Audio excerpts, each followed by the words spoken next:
Plenty to dive into just before we hit the new year here at GP Fans. Here is the latest news recap with myself, Ollie Wilson, on everything that's been going on over the festive season in the world of Formula 1, including Gunther Steiner continuing to tell us why Mick Schumacher didn't work out at Haas F1. Lewis Hamilton, well, he's not the kind of guy that's willing to put pen to paper and nominate one of his fellow drivers for Driver of the Year.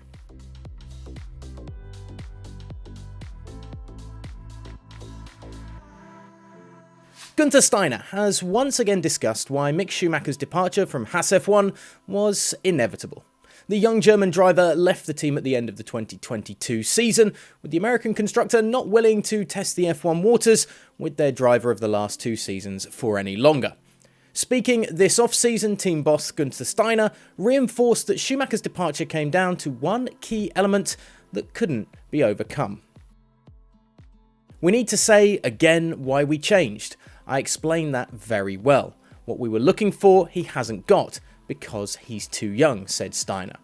That was the circumstance, not that he wasn't a good enough driver. Nico Hülkenberg has replaced Schumacher at Haas, bringing that level of experience that Steiner wants. But the trouble with the lack of experience that young drivers have is that to gain the experience, you actually have to give them a chance on track to do exactly that. For a team like Haas, it wasn't worth playing the waiting game, but if the driver is good enough to be in Formula 1, maybe another F1 sister team with one of the big constructors could and should give the now reserve driver at Mercedes another chance. Either way, Haas feel the veteran approach will take them to the next level in 2023. Elsewhere, Lewis Hamilton was the only driver to abstain from voting in the F1 drivers' vote of the top performers in 2022.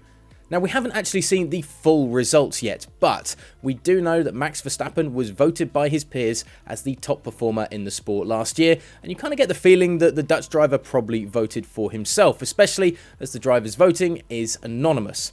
Charles Leclerc was second in the driver's vote, with Hamilton voted third, and we know that the seven-time world champion was the only one to abstain from being involved in the voting process.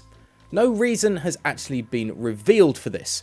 Maybe Hamilton doesn't feel drivers need to vote for each other when a drivers' championship shows who the top performers were, or maybe it's something to do with not wanting to be part of a vote that Verstappen would clearly win this season, with the wounds still open from their 2021 championship battle. Either way, let us know your thoughts in the comments section below.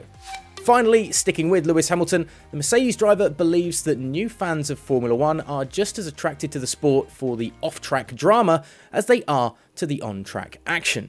The obvious catalyst of Netflix's Drive to Survive series opened the door to life behind the scenes in Formula 1, but since the series has moved away from the smaller teams on the grid, with Red Bull, Mercedes and Ferrari featured more heavily than the first two seasons, fans have been treated to the reality TV style drama of life in the middle of a Formula 1 championship battle.